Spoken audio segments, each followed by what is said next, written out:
some Azimio la Umoja leaders of alleged interference by ODM in the ongoing process of reconstituting the IEBC. For the record, this process is being conducted in full accordance with the NADCO report. It is also common knowledge that NADCO was chaired by none other than the Honorable Kalonzo Musyoka, the leader of the Wiper Party. Kenyans are fully aware that the inordinate delay in commencing this exercise was due to the failure to resolve the nomination of the Wiper representative to the selection panel. Following the support of ODM, both at the PPLC and in court, including affidavits sworn by our very own Junet Mohammed here, Wiper got its rightful slot, and as we speak, Wiper's nominee to the panel, Koki Muli, has been part of the process from the shortlisting to the ongoing candidate interviews. In fact, one of the candidates who've been shortlisted as a member of the commission is Honorable Musyoka's advisor, and this is fully within the candidate's constitutional right.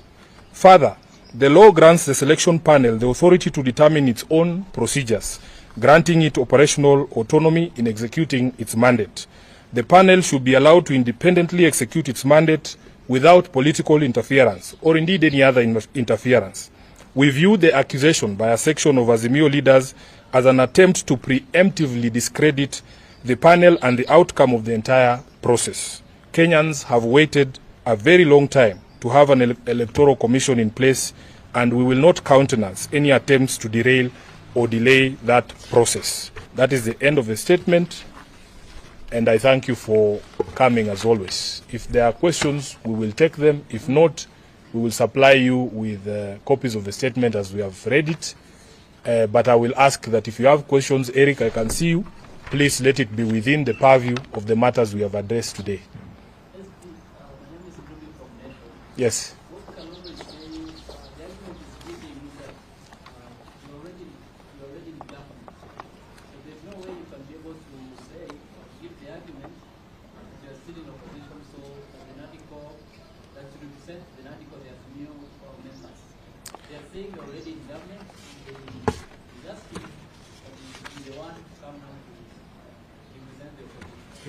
I think Honorable Kalonzo Musyoka is a senior counsel, is a seasoned lawyer, and he understands the import of being together in government or being in the opposition.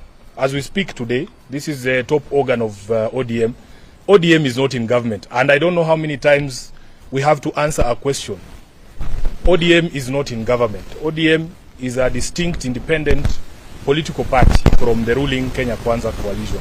So when somebody makes an allegation such as that, you have to ask them first, what is the basis of that assertion? Then we can engage from there. Yes, Eric, that was your question.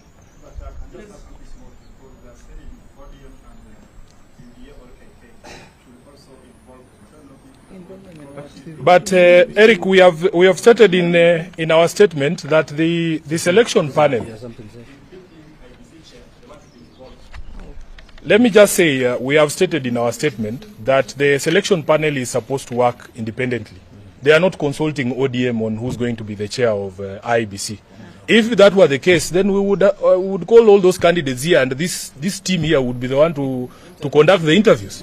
But ODM is not the panel. The right chairman for ODM has not applied. Yeah, I mean, so if we were consulted, I would probably find a very good chairman for. But that is not my job. It's a job of the panel. Yes. ODM is always talking of free and fair election. Please introduce yourself. My name is Adam Ibrahim From? ABC. Yes. Yeah. Most of the time, political parties are asking for the free and fair election. Now, when all the parties are demanding for the individual to represent the IEBC, are we going to start for the free and fair election? That is why we set up a law that sets up an independent panel, because at the end of the day, Kenya has almost 100 registered political parties. Yeah, so that if you remember the process of how we arrived here, there was an ADCO process which Kalonzo and Honorable Ichungwa chaired. We agreed on the representation on that panel. We agreed that there would be representation from the minority side in the House, 2 And then 2 from the majority side, we have a representative from the Law Society of Kenya. We have a representative of ISPAC, the body governing accountants. Then we have a representative from the political parties liaison committee. And in fact, there is one who's supposed to represent non-parliamentary political parties. They are there. And then representatives of the religious community. That is a broad representation of the society in Kenya. It cannot be up to the political players alone. So for me, really, for anyone else to demand that they need to be consulted, yet they have representation on that body, is to be disingenuous. The argument by the Kanumu expert, they are saying when the article of the report was being presented, you were not biased or I think we have answered that question. When you allege bias, you must show that bias. And we are all very clear. You cannot force me to be with someone. ODM is a very bold party. The day that